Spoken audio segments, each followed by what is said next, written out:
ہاں، بسم اللہ الرحمن الرحیم۔ آج میں آپ کے ساتھ ابن خلدون کا ایک تھیوری ہے جس میں وہ یہ کہتا ہے کہ انسانی معاشرے پر آب و ہوا کے اثرات ہوتے ہیں۔ ہاں، ابن خلدون اپنے تھیوری میں یہ کہتا ہے کہ دراصل وہ موسموں کو تین کیٹیگری میں تقسیم کرتا ہے۔ ایک میں وہ یہ کہتا ہے کہ جو آب و ہوا ہے وہ شدید گرم ہوتی ہے یا شدید سرد ہوتی ہے، ٹھیک ہے۔ ایک شدید گرم اور ایک شدید سرد، اور ان کے علاوہ جو موسم ہوتا ہے جو ان دونوں آب و ہواؤں کے بیچ میں ہوتا ہے وہ معتدل موسم کہلاتا ہے، جہاں نہ شدید سردی پڑتی ہے نہ شدید گرمی پڑتی ہے۔ ابن خلدون یہ کہتا ہے کہ وہ اقوام، وہ ممالک جو معتدل قسم کے علاقوں میں رہتے ہیں، ان کے جو رہن سہن ہے، اخلاقیات ہے، دنیا کی ترقی میں کنٹریبیوشن ہے، سائنس میں کنٹریبیوشن ہے، آرٹس میں کنٹریبیوشن ہے، وہ بہت زیادہ ہے۔ ابن خلدون کا یہ بھی کہنا ہے کہ ان کی نسبت وہ لوگ جو شدید قسم کے آب و ہوا میں رہتے ہیں ان کی کنٹریبیوشن دنیا میں بہت کم ہے، چاہے وہ شدید سرد علاقے کے لوگ ہوں یا شدید گرم علاقے کے لوگ ہوں۔ ابن خلدون کچھ ممالک کی اگزامپل دیتے ہوئے کہتا ہے کہ یہ معتدل علاقے ہیں۔ ابن خلدون جو معتدل علاقوں میں جن ممالک کو یا جن اقوام کو شامل کرتا ہے اس میں حجاز یعنی آج کا سعودیہ، جو عرب ممالک ہیں وہ، یمن، شام، عراق، اٹلی، یونان، سندھ، چین،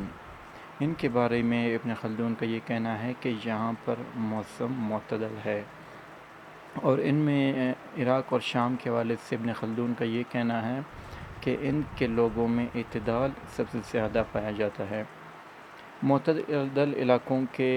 شمال میں اور جنوب میں شدید سردی اور شدید گرمی پڑتی ہے، لہٰذا ان کی کنٹریبیوشن بہت کم ہے۔ ابن خلدون کا یہ بھی کہنا ہے کہ آج تک جتنے بھی پیغمبر اللہ تعالیٰ نے بھیجے ہیں، بڑے بڑے پیغمبر، وہ انہی علاقوں میں بھیجے ہیں جہاں موسم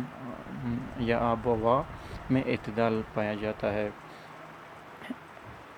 ابن خلدون کی رائے ہے کہ اللہ تعالیٰ اپنے پیغمبروں کو ان علاقوں میں بھیجتا ہے، ان قوموں پر بھیجتا ہے جو اخلاقی حوالے سے ایک لیول پر ان کی بنی ہوتی ہے۔ شدید سرد علاقوں کے حوالے سے ابن خلدون نے کوئی مثالیں بھی نہیں دیں، کسی ملک کا نام بھی نہیں لیا، البتہ جو گرم علاقے ہیں ان کی مثال دیتے ہوئے ابن خلدون نے کہا کہ جو سوڈان کے لوگ ہیں، اگر ان کی زندگی ہم دیکھیں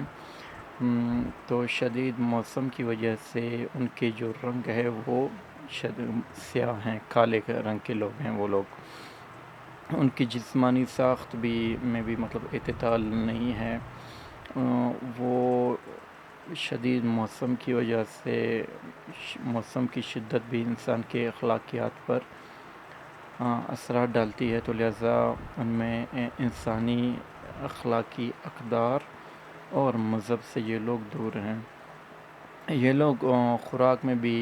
ابن خلدون کے مطابق باجرہ، گھاس وغیرہ استعمال کرتے ہیں، اور پوشاک میں یہ لوگ جو ہیں پتوں سے یا جانوروں کے جو کالے ہوتے ہیں ان سے خود کو ڈھانپتے ہیں۔ ابن خلدون یہ کہتا ہے کہ یہ لوگ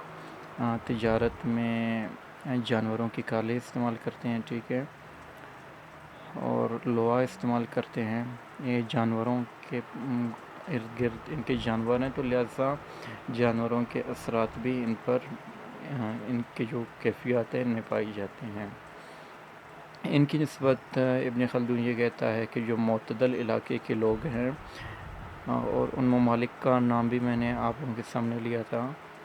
اگر آپ وہاں کے لوگوں کے رہن سہن کو دیکھیں، ان کی عمارتوں کو دیکھیں،